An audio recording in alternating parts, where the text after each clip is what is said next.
என்னுடைய முதலாளி வந்து எஸ்சிசி தான். அவர் விஜய்க்காக என்ன வேலைக்கு வச்சார். புஷி ஆனந்தை பற்றி நான் சொல்லலை, ஏன்னா அவர் நாங்கள் வச்ச ஆள். அவர் நான் எஸ்சிசிலாம் வேலைக்கு வச்சேன். நிச்சயமாக 2026 கன்னியாகுமரி தொகுதி சரி இதே மாதிரி திப்பம் தான் சொல்லியாச்சு மக்களே.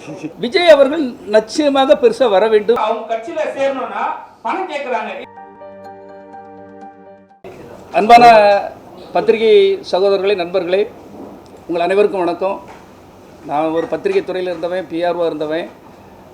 ஒரு சில காலமாக நான் வந்து ஒரு சினிமாவை விட்டு என்னுடைய ஒரு சொந்த பகுதிகளில் கலப்பை மக்கள் இயக்கம் என்னும் ஒரு இயக்கத்தை தொடங்கி அந்த பகுதிகளில் கிட்டத்தட்ட 30க்கும் மேற்பட்ட பள்ளிக்கூடங்கள், கலையரங்கங்கள், வகுப்பறைகள், விளையாட்டரங்கங்கள், இப்படி ஒரு மக்களை சார்ந்து ஒரு சிறந்த பணியை செய்து கொண்டிருக்கிறேன்.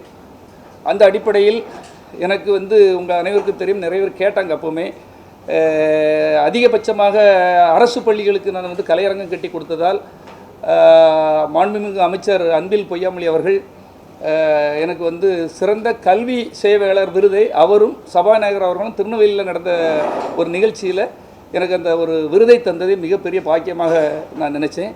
அதுக்கப்புறம் இன்னொரு விஷயம் என்ன நடந்ததுன்னா, தமிழக அரசு சார்பாக அனைத்து கட்சி கூட்டத்தில் நான் தொடங்கி ஒரு 5-6 வருஷம் தான் இருக்கும் கலப்பை மக்கள் இயக்கம்.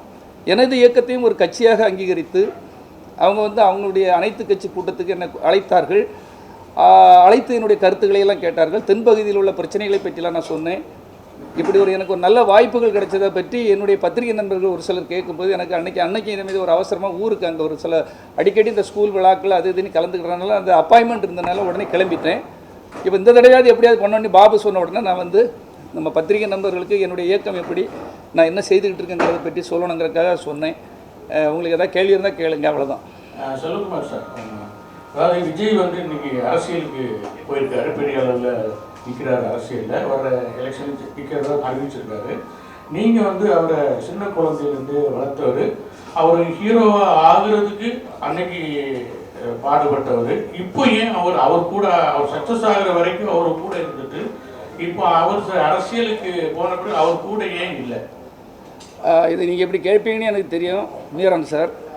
இது வந்து என்னென்னா சார், எப்போவுமே எல்லாருமே எல்லார் கூடலையும் எப்போவுமே இருந்துட முடியாது. அது ஒரு குடும்பமாக இருந்தால் கூட இருக்க முடியாது.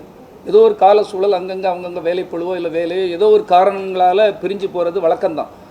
இப்போ நான் வந்து ஒரு புலிங்கிற திரைப்படம் நான் தயாரித்து எடுத்தது உங்கள் அனைவருக்கும் தெரியும். அந்த படம் மூலமாக நிறைய ஒரு இழப்புகளெல்லாம் நான் சந்தித்தேன். இருந்தாலும் என்னுடைய நேர்மை, நான் எதுவுமே யாருக்கும் எந்த ஒரு கடனோ பிரச்சனையோ இல்லாமல் அதை எல்லாத்தையும் முடிச்சுட்டு எனக்கு உழைப்பு மீது அதிக நம்பிக்கை. அந்த நம்பிக்கையை வைத்துக்கொண்டு நான் வந்து இந்த மக்களுக்கு ஏதாவது செய்யணும். விஜய் அவர்கள் கூட இருக்கும்போதும் நான் வந்து அதிகமாக சர்வீஸ் செய்வதற்கு என்ன தான் அவங்க அப்பாவும் சரி அவரும் சரி என்னை விட்டு என்னை வேலை பார்க்க வைப்பாங்க. அந்த அடிப்படையில் எனக்கு இருந்த என் திறமையை வைத்தும் நான் ஒரு பேசிக் பத்திரிகையாளர். அதனால் நான் எப்படியாவது இந்த மக்களுக்கு ஒரு சிறந்த தொண்டாற்ற வேண்டும் என்கிற எண்ணத்தில் விஜய் அவர்களுடன் பயணப்பட்டது ஒரு காலகட்டம் என்றால், அடுத்த காலகட்டம் என்னுடைய பணி ஒரு நல்ல சர்வீஸில் இருக்கணுங்கிறது தான். நீங்கள் கன்னியாகுமரி மாவட்டம், திருநெல்வேலி மாவட்டத்தில் நீங்கள் போய் பார்த்தீங்கன்னா இது கிட்டத்தட்ட ஒரு 2-3 விருது அரசு சார்பாகவும் கலெக்டர்கிட்டையும் வாங்கியாச்சு. மிக சிறந்த அளவில் என்னுடைய தொண்டு போயிட்டுருக்கு. அதனால தான் இப்பொழுது சமீபத்தில் நடந்த ஒரு அந்த தென்குமரி கல்விக் கழகத்தில் செயலாளராக போட்டியிட்டேன். நமது சிவந்தி ஆயத்தனார் அவங்க பேரில் அந்த கல்லூரி இருக்குது, வைகுண்டர் பாலிடெக்னிக்கல் எல்லாமே இருக்குது. அதுக்கு செக்ரட்டரியாக அதிக ஓட்டு வித்தியாசத்தில் நான் ஜெயித்ததுக்கு காரணமே நான் செய்து கொண்டு இருக்கின்ற அந்த தொண்டு தான். விஜய் அவர்கள் நிச்சயமாக பெருசாக வர வேண்டும். ஏன்னா அவர் என்னுடைய கூட பிறந்த சகோதரர் மாதிரி. அவர் வளர்ச்சி எனக்கு பிடிக்கும். ஏன்னா என் கூட இருந்தவங்க வளர்ந்தால் எனக்கு நல்லது தானே.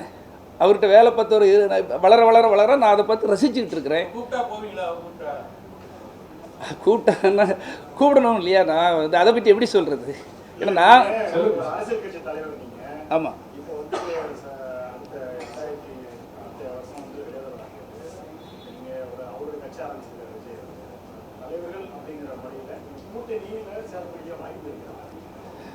முன்னு தம்பி சொன்னது அரசியல் கட்சின்னு நான் தொடங்கலை. இது ஒரு சமூக இயக்கம். கலப்பை மக்களுக்குங்கிறது இந்த சாதாரணப்பட்ட ஒரு ஏழை விவசாயிகளுக்காக, பின்தங்கிய ஏழை மாணவர்களுக்காக தொடங்கப்பட்ட ஒரு இயக்கம். அது நான் ஒரு பெரிய அரசியல் கட்சியாக பிரகடனப்படுத்தலை. ஆனால் எனக்கு ஒரு அங்கீகாரம் தந்துட்டு இருக்காங்க. இந்த அடிப்படையில் நம்ம இன்னும் ஒரு முடிவு எதுவுமே எடுக்க முடியாது. ஏன்னா நான் வந்து ஒரு சமூக அக்கறையோட சேர்ந்து கொண்டு இருக்கிறேன்.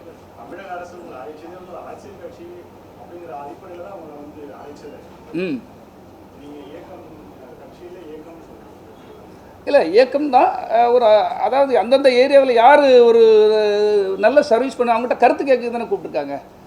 நான் வந்து ஒரு இயக்கமாக இருந்ததே அவங்க ஒரு அரசியல் கட்சிங்கிற அளவுக்கு எனக்கு ஒரு அந்தஸ்தை கொடுத்துருக்காங்க. அதுக்கு நான் தமிழக முதலமைச்சருக்கு பாராட்டு சொல்ல தான் கடமைப்பட்டிருக்கிறேன். செல்வகுமார் சார், நீங்க விஜய் சார் கூட ரொம்ப வருஷம் கூட இருக்கீங்க. அவரோட பலம் என்ன அப்படின்லாம் தெரியும். 2026 தேர்தலில் அவர் சட்டசபையில சிஎம்ஆ ஜெயிப்பாரா, தனித்து போட்டியிடுமா, கூட்டணி வேணுமா, இல்ல அதுக்கு அடுத்த தேர்தலையாவது சிஎம்ஆ ஜெயிப்பாரா? உங்களுடைய என்ன ஓட்ட எப்படி? இல்லை, அவர் ஒரு ப்ரெஸ் கேண்டிடேட். இன்னைக்கு தமிழக மக்கள்கிட்ட இருந்து நான் இப்படி கேள்விகள் கேட்பேன்னு நான் தான் தமிழக மக்கள்கிட்ட இருந்து இன்னைக்கு ஏதாவது ஒருத்தர் புதுசாக வருவாங்களா, ஒரு மாற்று சிந்தனையாளர்கள் யாராவது வருவாங்களா அப்படிங்கிற ஒரு ஏக்கம் நடுநிலையாளர்கள்ட்ட இருக்குது. இப்போ எனக்கே அது இருக்குது. அந்த அடிப்படையில் அவர் வரும்போது அவர் சிறந்த நிர்வாகம் செய்தால் கண்டிப்பாக தமிழக மக்கள் ஒரு வெற்றிடத்திற்கு ஒரு வாய்ப்பு கொடுப்பார்கள் என்பது என்னுடைய நம்பிக்கை. கூட்டணியா தனித்து போட்டியா? அவர் கூட்டணி மாதிரி எதுவுமே சொல்ல மாட்டேங்காரு. ஒரு பெரிய திமுக, அதிமுக, பிஜேபி எல்லாம் மீறி அவரால் தனித்து போட்டிக்கிட்டு ஜெயிக்க முடியும். அது இப்போ அரசியல் களம் இன்னும் சூடு பிடிக்கல. அரசியலுக்கு நேரம் நெருங்க அதுக்கான முடிவை அவர் எடுப்பார். நீங்கள் விஜய்கிட்ட கேட்கக்கூடியதெல்லாம் யார்கிட்ட கேட்குறீங்க? இந்த கலப்பை மக்கள் இயக்கம் விவசாயிகள் சார்ந்த ஒரு இயக்கம் உங்களோடது. இப்போ வந்து எம்புரான் படத்துல வந்து முல்லை பெரியார் பத்தி தப்பா ஒரு வசனம் இருக்கிறதாவும் விவசாயிகள் போராட தொடங்கியிருக்காங்க மாவட்டத்துல. ஆமா, இந்த கோபுரம் சிட்பண்ட்ஸ் வாசல் வந்து நடக்குது. அதுக்கு உங்களோட கருத்து என்ன சார்? இது ஒரு கிட்டத்தட்ட இந்த தமிழக விவசாயிகள் எனக்கு தெரிஞ்சு வஞ்சிக்கப்படுகிறார்கள்னு தான் நான் நினைக்கிறேன். ஒரு பெண்ணை குயிக் என்பவருடைய அந்த ஒரு செயல்பாடுகள் வந்து மதுரை சார்ந்த மாவட்டங்கள், கிட்டத்தட்ட தேனி, கம்பம் போன்ற மாவட்டங்கள் முன்ன வறண்ட பகுதியாக இருந்தனால அவர் வந்து ஒரு பொறியாளராக இருக்கும்போது இந்த மக்களுடைய வறுமையும் அவங்க திருடர்களாக இருக்கிறத பார்த்து அந்த காரணம் வந்து அந்த வறட்சி என்பதை கணக்கில் கொண்டு வேஸ்ட்டாக போகிற தண்ணி ஒரு அணை கட்டுனா இந்த மக்களுக்கு உதவியாக இருக்க என்பதற்காக கட்டப்பட்டது. இது எல்லாருக்கும் தெரிஞ்சது தான். ஆனால் காலப்போக்கில் சில நடிகர்கள், சில அரசியல் பிரமுகர்கள் இதை ஒரு அரசியலாக்க பார்க்குறார்கள். அதாவது 2 மாநிலமும் உங்களுக்கு தெரியும், ஒரு அண்ணன் தம்பி மாதிரி தான். இங்கே உள்ளவர்கள் அங்கே இருக்காங்க, அங்கே உள்ளவர்கள் இங்கே இருக்காங்க, இங்கே உள்ள பெண்ணை அங்கே எடுக்கிறாங்க, அங்கே உள்ள பெண்ணை இங்கே எடுக்கிறாங்க, இங்கே உள்ள நடிகர்கள் அங்கே நடிக்கிறாங்க, அங்கே உள்ள நடிகர்கள் இங்கே நடிக்கிறாங்க. மம்முட்டி, மோகன்லால் அவர்கள் ஜெயராம் படம்லாம் இங்கே ரிலீஸ் ஆகுது, இங்கே உள்ள படங்கள்லையும் நடிக்கிறாங்க. அப்போ இங்கே உள்ள நடிகர் விஜயுடைய படங்கள், ரஜினி சார் படம், கமல் சார் படம்லாம் அங்கேயும் ஓடுது. அப்போ இது ஒரு தாயினுடைய 2 பிள்ளைகள். இந்த ஒரு ஒற்றுமை சீர்குலைக்கு எந்த ஒரு நடிகர் முயற்சி பண்ணாலும் நாங்கள் கண்டிப்பாக கலப்பை மக்களுக்கும் கண்டனம் தெரிவிப்போம். முன்னால் பிரிஜிராஜ் இதே ஒரு செயலை செய்தார். அப்பொழுதும் துணிச்சலாக அறிக்கை கொடுத்தது நான் தான். இப்பொழுதும் துணிச்சலாக நான் சொல்லுகிறேன், பிரிதிவிராஜ் போன்ற நடிகர்கள் ரொம்ப கவனமாக கையாள வேண்டும். இது ஒரு கத்தி மீது நடப்பது போன்றது தான். 2 சகோதர பாசத்தை தயவு செய்து பிரித்து விடார்கள். அது எந்த நடிகராக இருந்தாலும் சரி, இந்த மாதிரி விஷயத்தில் ரொம்ப கவனமாக இருக்க வேண்டும். ஏனென்றால் இது ஒரு விவசாயிகள், ஏழை பாட்டாளிகளுடைய பிரச்சனை. இந்த பிரச்சனையில் அனாவசியமாக ஏதாவது கருத்து தெரிவிப்பது அது ஒரு தவறான விஷயம். அது எந்த நடிகர்களாக இருந்தாலும் சரி, எந்த அரசியல் தலைவர்களாக இருந்தாலும் சரி. ஏன்னா காவிரி இன்னைக்கு வர கர்நாடகா தமிழ்நாடு பிரச்சனை, சகோதரர்களாக அங்கேயும் இருக்கும் இங்கே இருக்கும், இன்னைக்கு வர போராடுறாங்களே தவிர அந்த பிரச்சனைக்கு முடிவு வரவில்லை. அதனால் பிரச்சனைக்கு தீர்வு தானே வேண்டும். அந்த தீர்வுக்கு எல்லாரும் முயற்சி செய்ய வேண்டும் என்பதுதான் என்னுடைய தாழ்மையான வேண்டுகோள். நீங்க பிஜேபியிலையும் தமிழிசை சவுந்தரராஜன் உடலா இருந்திருக்கீங்க. ஆமா. டிஎம்கேலையும் இன்னைக்கு வந்து உங்களுக்கு விருதெல்லாம் கொடுத்துருக்காங்க. ஆமா. ஆனா நீங்க எஸ்சி அளவுக்கு விஜயோட லைஃப்ல பங்கெடுத்தவர். நீங்க இப்போ விஜய் பாத்தீங்கன்னா முதல்வராகட்டும் பிரதமராகட்டும் எல்லாம் ஒரு மரியாதை இல்லாம அவரை இங்க எம்ஜிஆரோட ஒப்பிடுறாங்க. ஆனா எம்ஜிஆர் வந்து கருணாநிதினு சொன்னதுக்காக காரை விட்டு பல பேர் இறக்கி விட்டாரு. ஆனா இவர் முத்துவேல் கருணாநிதி ஸ்டாலின் சொல்றாரு, மோடிஜின்னு நக்கலா பேசுறாரு மேடையில. ஒரு சீனியரா நீங்க அரசியல், நீங்க அவருக்கு சீனியர் தான். ஒரு அட்வைஸ், நீங்க இருந்த வரைக்கும் பத்திரிகையாளர்களை பிரமாதமா சந்திச்சாரு விஜய். இப்ப சந்திக்கிறதே இல்லை. அவருக்கு ஒரு அட்வைஸ் கொடுங்க. அட்வைஸ் பண்ணா என்ன திரும்ப துரத்தி கார்த்திகா கூட ஒற்றுமையாக இருந்து சினிமா விட்டு போனால் கேளுங்க, நான் சொல்கிறேன். சினிமா என்பது உங்களுக்கு தெரியும், நிறைய பெரிய பெரிய ஜாமான்களோடலாம் நான் இருந்திருக்கிறேன். அது பாரதி ராஜா சாராக இருக்கட்டும், பாலச்சந்தர் சாராக இருக்கட்டும், நீங்கள் பெரிய பெரிய ஜாமான்கள், ஜிவி சார், பெரிய பெரிய ஆளுமை உள்ளவங்களே சினிமாவில் வந்து தயாரிப்பாளர்களாக கண்டிப்பாக வெற்றி பெற முடியாது சார். 100க்கு நான் சொல்கிறேன் ஒரு 90-92% சொல்கிறேன். ஏன்னா அவ்வளவு கூடாயும் படங்கள் பிஆர்ஓ பண்ணியிருக்கேன், மார்க்கெட்டிங்கில் இருந்திருக்கேன், டிஸ்ட்ரிபியூட்டராக இருந்திருக்கேன். என்னுடைய தாழ்மையான வேண்டுகோள் என்னென்னா, தயாரிப்பு பண்ணுறவங்க அந்த குடும்பங்கள், பெரிய பெரிய குடும்பங்கள், அது கேஆர்ஜி சாராக இருக்கட்டும், என்னால் பல ப்ரொடியூசர்ஸ் சொல்ல முடியும், ஆளுமையாக இருந்தாங்க. அது எம்ஜி பிக்சர்ஸாக இருக்கட்டும், அது லட்சுமி மூவி மேக்கர்ஸாக இருக்கட்டும், கணக்கு இல்லாமல் சொல்ல முடியும். அதுவும் பெரும் பெரும் கோடீஸ்வரர்கள்லாம் அவங்க என்ன நிலைமையில் இருக்கிறாங்க, அந்த குடும்பங்கள்லாம் எவ்வளோ வறுமையில் பிரச்சனைகளில் இருக்கிறாங்கிறத தெரிந்தவன். நானும் ஆசையில் தான் இருந்தேன். இந்த சினிமாவிலேருந்து ஒரு பத்திரிக்கையில் இருந்து எனக்கு அவ்வளோ ஏக்கங்கள் ஒட்டச்சிட்டு பயங்கரமாக படம் பண்ணி தான் நினச்சேன். ஒரே டைமில் 5 படம் பூஜை போடுற மாதிரிலாம் எல்லாம் ரெடி பண்ணேன். ஆனால் சூழல்கள் பாருங்கள், புலி எனக்கு வாய்த்த படங்கள், எனக்கு வாய்த்த அடிமைகள்ங்கிற மாதிரி பாருங்க. அடுத்த கட்டம் உடனே பார்த்த ஜீவா வச்சு பண்ணுறேன், போக்கிர் ராஜா, விதி. முதல் படம் நல்லா இருக்குன்னு சொல்லி அவனுக்கு வாய்ப்பை கொடுக்குறோம், நல்ல கதைகளாக தான் சொல்கிறாங்க. ஆனால் எடுக்கும்போது தோல்வியிட்டால் அதனுடைய முழு பழியும் முழு தோல்வியும் ஒரு தயாரிப்பாளர் மட்டுமே சார்ந்ததால் எனக்கு கொஞ்சம் கொஞ்சமாக இதிலிருந்து, ஏன்னா நான் தாங்கிக்கிட மாட்டேன்.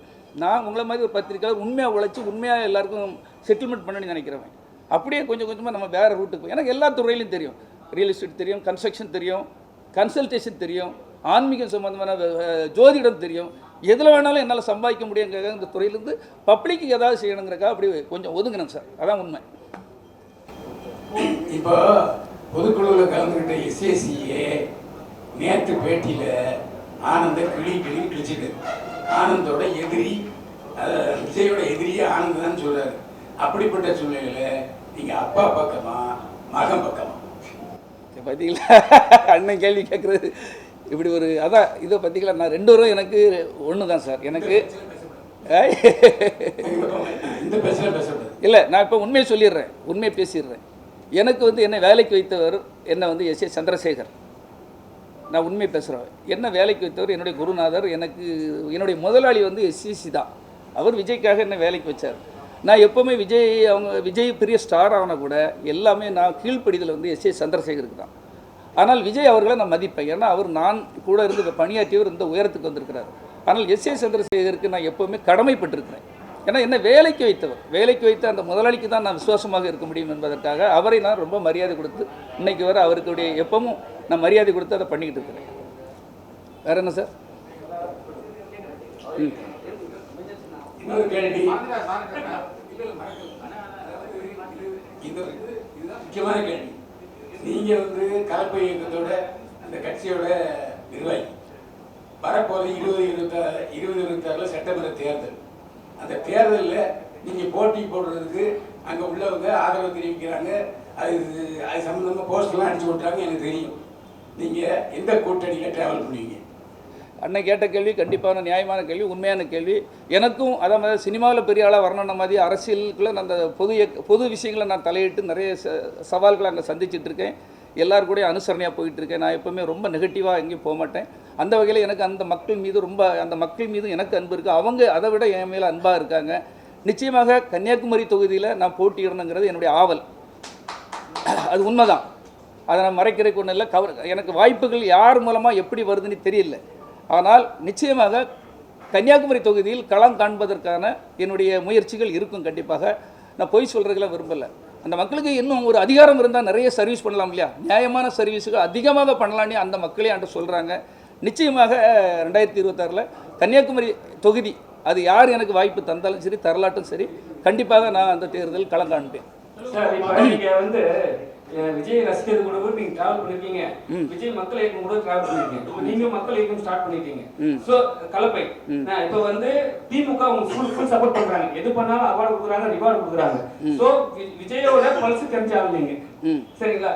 ஒருவேளை திமுக சேர்ந்து உங்களை வந்து விஜய்க்கு ஆப்போசிட்டா நிக்க சொன்னா நிற்பீங்களா? இப்படி கேள்விகளை கேட்டு என்னன்னா சின்ன வயசுல பார்த்து விஜய் பல்ஸ் தெரியும், அவர் எப்படிலாம் ரியாக்ட் பண்ணுவாருன்ட்டு, அவங்க ரசிகர்கள் எப்படி ரியாக்ட் பண்ணாங்கன்னு தெரியும் உங்களுக்கு. ஸோ ஒருவேளை வந்து திமுக வந்து டைரக்டா சொல்லிட்டா திமுக தான் நீங்க எதிரிட்டார் விஜய் சார். அப்போ வந்து அவங்க வந்து ஒரு ப்ளே பண்ணாங்கன்னா, உங்களை வச்சு ப்ளே பண்ணாங்கன்னா நீங்க நிற்பீங்களா? நிச்சயமா ப்ளே பண்ணுறேன்னு சொல்ல முடியாது சார். என்னுடைய திறமையை புரிஞ்சுட்டு எனக்கு ஒரு அங்கீகாரம் யார் தந்தாலும் சரி, அங்கீகாரம் தருவர்கள் கூட நான் களம் இறங்கி நான் களத்தை சந்திப்பேன். அது யாராக இருந்தாலும் சரி. யாரு அப்படி நீங்க கேட்காதீங்க. யாரும் வாய்ப்பு தந்தா விஜய் ஒருவேளை தரலாம்ல. நான் என்ன சொல்றேன், நீங்க திமுக சொல்றீங்க, விஜய் தந்தா நான் யார் பக்கம் போறது? நான் விஜய் தந்தா யார் பக்கம் போறது? சார், உங்களுக்கு அதிகப்படியான வாய்ப்பு வந்து பிஜேபி தரப்புலன்னா உங்களுக்கு வந்து வழங்கப்படுறதா ஒரு பேச்சு இருக்கு. வேற எந்த கட்சியும் உங்களுக்கு தரப்படுறதா இல்ல. அப்படியா? இப்படி ஒரு பிஜேபி வாய்ப்பு உங்களுக்கு கொடுத்தா நீங்க ஏத்துக்குவீங்களா? சார், நான் பிஜேபி திமுக அண்ணா திமுகன்னு எதுவுமே சொல்லலை. எனக்கு அங்கீகாரம் தந்து யார் தந்தாலும் சரி அவர்களோடு நான் கைகோர்ப்பேன். என்ன மதித்து எனக்கு ஒரு அங்கீகாரம் தராங்க இல்லையா, அது யாராக இருந்தாலும், அது ரொம்ப கீழே உள்ள ஒரு சீமான் தந்தால் கூட நான் கூட போயிடுவேன். ஏன்னா எனக்குன்னு ஒரு பலம் இருக்காங்க. பிஜேபி சார், அதான் சார், நான் இப்போ யார் பேரும் தனியாக சொல்லக்கூடாது இல்லையா, 4 பேர் இருக்காங்க. சீமான்கிற நீங்கள் சொன்னனால சொன்னேன். யாருக்கு இருந்தாலும் போவோம் சார். எனக்கு ஒரு அங்கீகாரம் தரும்போது நான் போவேன் பிரதர். இதுக்காக தான் இயங்கிட்டு இருக்கேன் பிரதர். செல்வகுமார் விஜய் சார் இதே கன்னியாகுமரியில விஜய் நின்னா அவரை எதிர்த்து நிப்பீங்களா? யாரு கன்னியாகுமரியிலே விஜய் நிக்கிறார். எங்க இருந்து இவ்வளவு கேள்வி நீங்க நிப்பீங்கல்ல? கன்னியாகுமரி ஒருவேளை அவரே தருவாருன்னு நீங்க இல்ல அவர் நிக்கிறாரு கன்னியாகுமரியில நிப்பீங்க? கன்னியாகுமரி தொகுதியில் விஜய் அவர்கள் என்றால் அவருக்கு ஆதரவாக செயல்படுவேன். போதுமா? செல்வகுமார் சார் ஆமா. அதுக்கு முன்னாடி இன்னொரு வார்த்தை விட்டீங்க. அந்த அணை கட்டுறது எதுக்காக? திருடர்களுக்காக கட்டினாங்கன்னு சொன்னீங்க. ஆமா. இந்த திருடர்கள் யாரு? திருடர்கள்னா ஒரு வறுமை இருக்கும்போது திருடர்கள்னு சொல்லலை. திருடர்கள்னா எப்படின்னா, நான் சொல்கிறேன் கேட்டுக்கிடுங்க. அந்த பகுதியில் நிறைய வழக்குகள் வருது. நான் சொல்லிடுற பிறகு கேளுங்க. ஒரு வழக்குகள் வருது. அந்த வழக்குகள் எல்லாம் செக் பண்ணி பார்க்குறாங்க. அன்றைய ஆளும் கட்சிகள் எல்லாருமே பெர்சன்டேஜ் ஆஃப் வழக்கு எதற்காக வருதுன்னா வறுமை, வேலை இல்லை. காரணம் அதுக்கு தான் திட்டம் போடுறாங்க. அவங்களுக்கு ஒரு விவசாயத்துக்கோ ஒரு வேலை வாய்ப்புக்கோ வழி பண்ணிட்டா திருட்டுகள் அதிகமாக நடக்கும். ஏன்னா பாவங்கள் அப்பாவிகள் திருடப்படுறார்கள். அவங்களோட சொத்து கொள்ளையடிக்கப்படுகிறது. காரணம் வேலையின்மை. அப்போ அந்த வேலையின்மை சரி பண்ணணுங்கிறக்காக தான் பென்னி குயிக் அவர்கள் இந்த ஒரு சீரிய முயற்சியை எடுத்து பண்ணியிருக்காங்க. அந்த மக்கள் மீது உள்ள அன்பால் செய்தது.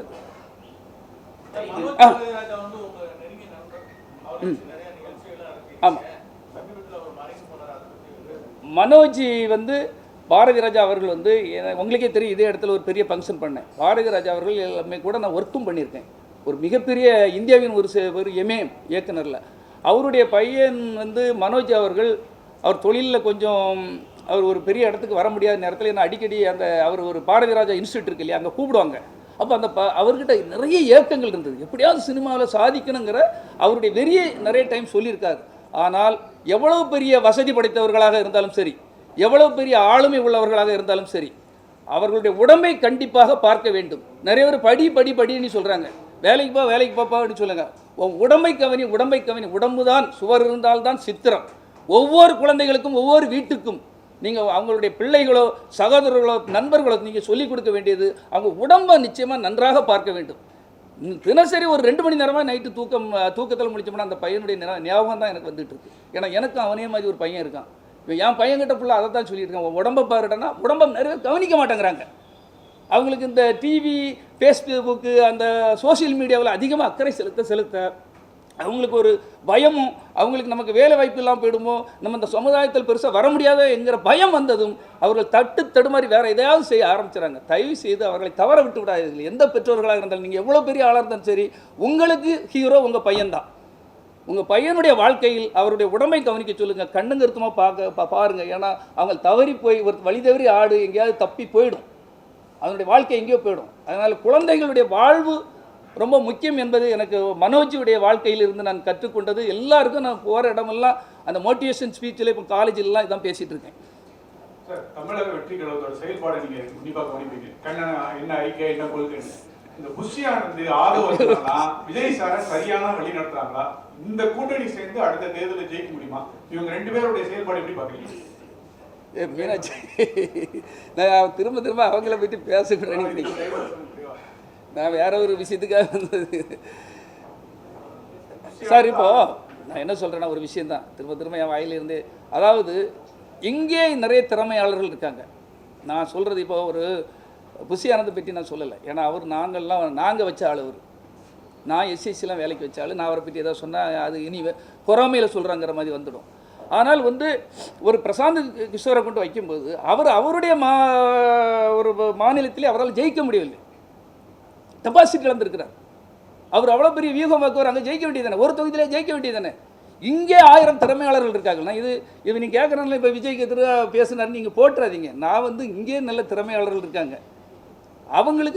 அவங்களெல்லாம் வளர்த்து விடணும், அவங்களுக்கு வாய்ப்பு கொடுக்கணும்னு என்னுடைய ஆசைகள். இங்கே உள்ளவங்களுக்கு வாய்ப்புகள் அதிகமாக கொடுங்க. ஏன்னா அவங்கள விட திறமையாளர்கள், இந்த மண்ணை சார்ந்தவர்கள், புவியியல் அமைப்பை சார்ந்தவர்கள் நிறைய பேர் இருக்காங்க. அவங்களுக்கு ஒரு வாய்ப்புகளை கொடுக்கணும். ஏன் இல்லையா? இப்போ நான் ஒரு குமரி மாவட்டத்தில் இவ்வளோ பெரிய ஒரு ஆளுமையோடு இவ்வளோ பெரிய சர்வீஸ் பண்ணிகிட்டு இருக்கிறேன். எனக்கு முடியும், என்னால் முடியும். நான் தைரியமாக சொல்கிறேன். என்ன மேலே நிறைய இளைஞர்கள் இருக்காங்க, நிறைய பேர் நல்ல வியூகம் வைக்கிறவர்கள், சர்வீஸ் பண்ணுறவங்க இருக்காங்க. எங்கேருந்து ஒரு மொழி தெரியாதவங்க என்னத்தை பண்ணிட முடியும்னு நினைக்கிறீங்க? ஒரு ஊருக்குள்ளே ஒரு தெருவுக்குள்ளே கூட அவங்களால ஒன்றும் பண்ண முடியாது. வேணால் ஃபேஸ்புக்கில் ஐடிலாம் உருவாக்கி எதாவது காட்டலாம், செய்யலாம், அது நடக்கலாம்.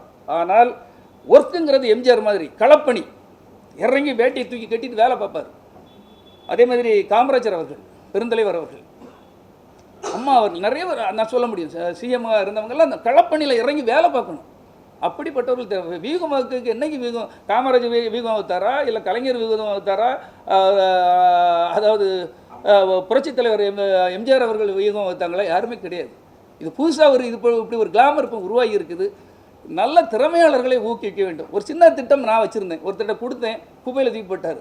நான் சொன்னேன், நீங்கள் இவ்வளோ பெரிய கோடிகளை கொடுத்து இவங்களுக்கெல்லாம் கொடுக்குறத ஒரு பெரிய பொருளிய பிடபிள்யூடியில் இருந்து நான் எல்லாம் நெட்வொர்க் எல்லாம் எடுத்து செங்கல்பட்டில் இருந்து கன்னியாகுமரி வர ஒரு நல்ல விவசாயம், அதாவது கால்வாய்கள்லாம் தூர்வாரி கடைமடைகளுக்கெல்லாம் தண்ணீர் போகிற மாதிரி குளங்கள் எல்லாம் சுத்தப்படுத்தி என்எஸ்எஸ் என்சிசி அங்கங்கே உள்ள பெரிய சோசியல் சர்வீஸ் தொண்டர்கள் எல்லாத்தையும் வச்சு இப்படி பண்ணலான்னு ஒருத்தர்கிட்ட அதிகபட்சம் 10 to 15 கோடி ரூபாய்க்குள்ள தான் வரும்.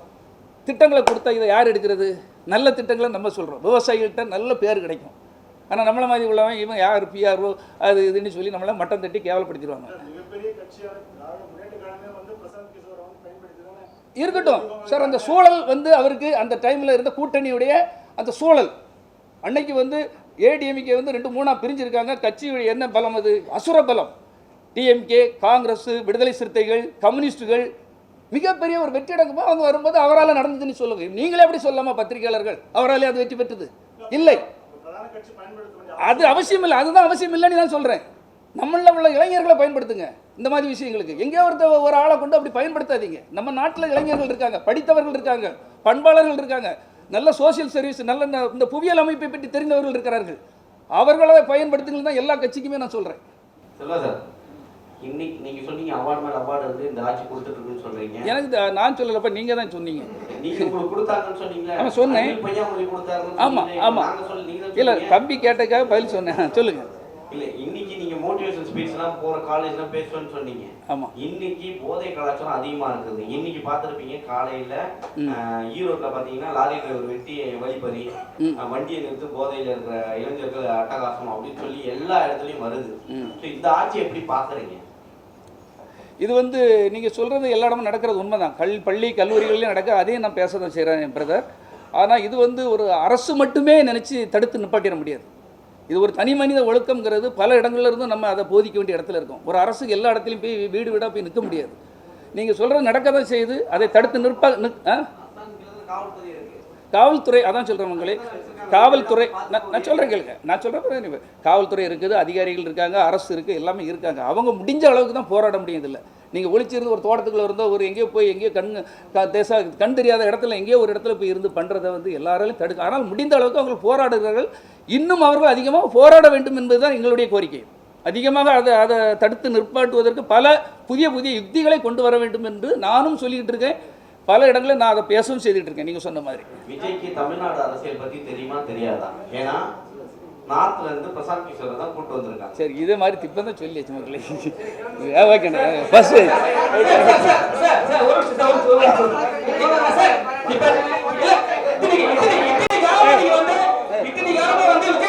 இருக்கீங்க சரிங்களா? ஆனா வந்து நிறைய சொல்றீங்க கலப்பணி ஆட்டணும்ன்றீங்க. ஆனா வந்து அவங்க கட்சியில சேரணும்னா பணம் கேட்கறாங்க. இப்ப வந்து அவரோட வளர்ச்சிக்கு நீங்க உறுதுணையா இருக்கிறீங்க, ரொம்ப சந்தோஷப்படுறீங்க. இப்ப வந்து பணம் கொடுத்தாதான் உங்களுக்கு சீட் தரேன்னு சொல்றாங்க. அதை எப்படி நீங்க பாக்குறீங்க சார்? அது வந்து ஒரு சிலர் குற்றச்சாட்டு, அது உண்மையா பொய்யான்னு இன்னும் நிரூபிக்கப்படவில்லை. எல்லாரும் பேட்டி கொடுக்குறாங்க சார். அதான் சார், அதுக்கு அப்படி ஒன்று இருந்தால் அதுக்கு அவர் எதிர்ப்பு தெரிவிச்சிருக்கிறார். விஜய் அவர்களை பொறுத்தமட்டில் அந்த மாதிரி ஒரு விஷயங்கள் இருந்தால் நான் அவர்கள் மீது நடவடிக்கை எடுப்பேன், அவர்களை உள்ளே சேர்க்க மாட்டேன், உடனே டிஸ்மிஸ் பண்ணுவேன் அப்படின்னு அவர் சொல்லியிருக்கார். எல்லா இடத்துலையும் சில புல்லுரிகள் இருப்பாங்க, சில தவறானவர்கள் இருப்பாங்க. அது தெரியும் பட்சத்தில் நிச்சயமாக அவர் நடவடிக்கை எடுப்பார். நிச்சயமாக அந்த கட்சியை மிக சிறந்த அளவில் அவர் நடத்துவார் என்ற நம்பிக்கை எனக்கு இருக்கிறது. நன்றி.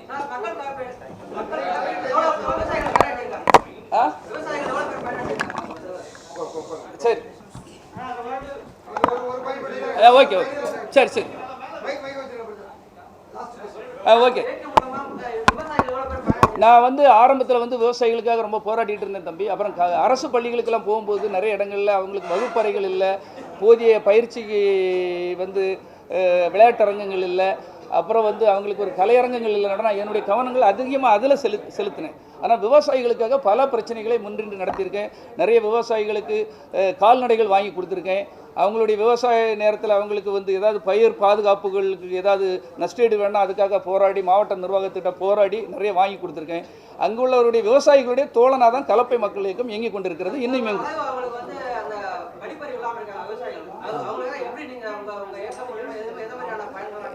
அவங்களுக்கு வந்து நாங்கள் அதிகாரிகளுடன் தொடர்பு கொண்டு அந்தந்த பகுதிகளுக்கு அவங்களுக்கு ஏதாவது விழிப்புணர்வுகள், அவங்களுக்கு ஏதாவது அரசு மூலமாக என்னென்ன உதவிகள் கிடைக்கும் இதுக்கான விழிப்புணர்வுகளை எல்லா இடமும் செய்து கொண்டிருக்கிறோம் sir. Okay sir, okay okay.